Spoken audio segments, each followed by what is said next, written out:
Welcome back everybody, and today I am here within my 6x6 piston door to go over a lost element, or forgotten element, of the door. And of course that's this one right here. Now, it's actually not this one right here, but its predecessor, this right here.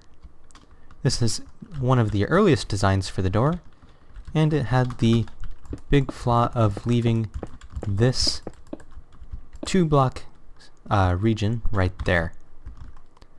So the idea was eventually scrapped, but it still remains in one of the earlier versions of the door, until I realized I still have all these block spaces to work with. Of course, back when I was thinking people should be able to walk on this device to save on volume, this was the initial idea.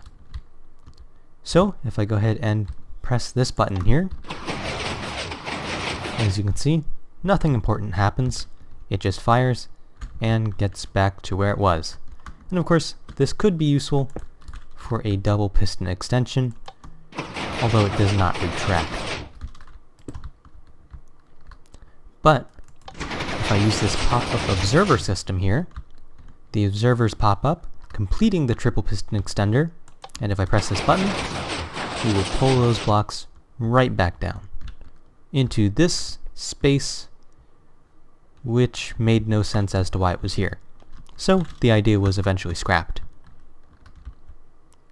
So let's just go ahead and place that there and retract my observers.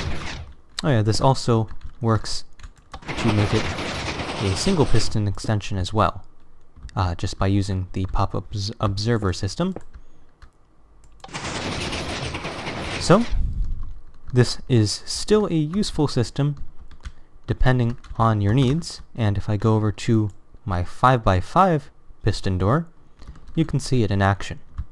This is what I've been calling my arrow vault door.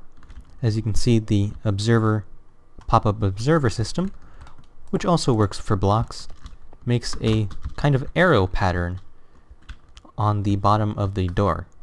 So if I just press this button,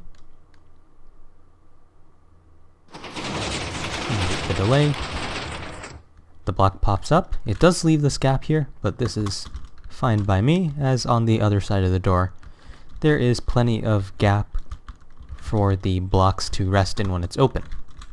And of course, that would be the case in the front. And as you can see, it works in the opening as well.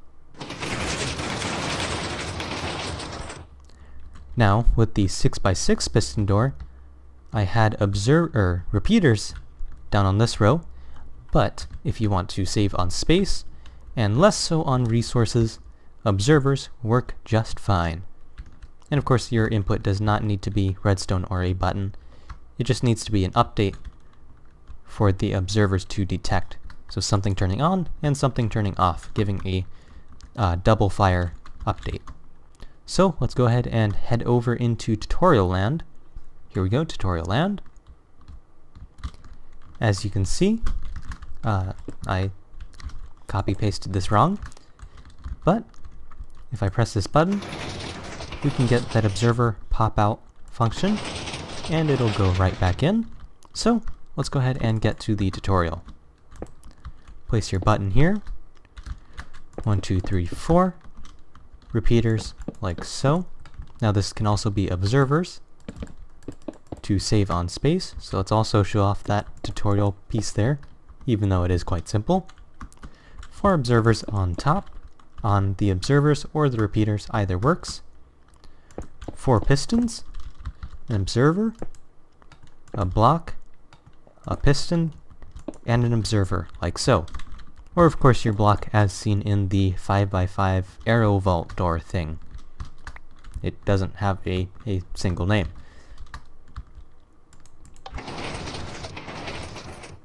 And as you can see, it works just fine. But anyway, that's going to do it for today's episode.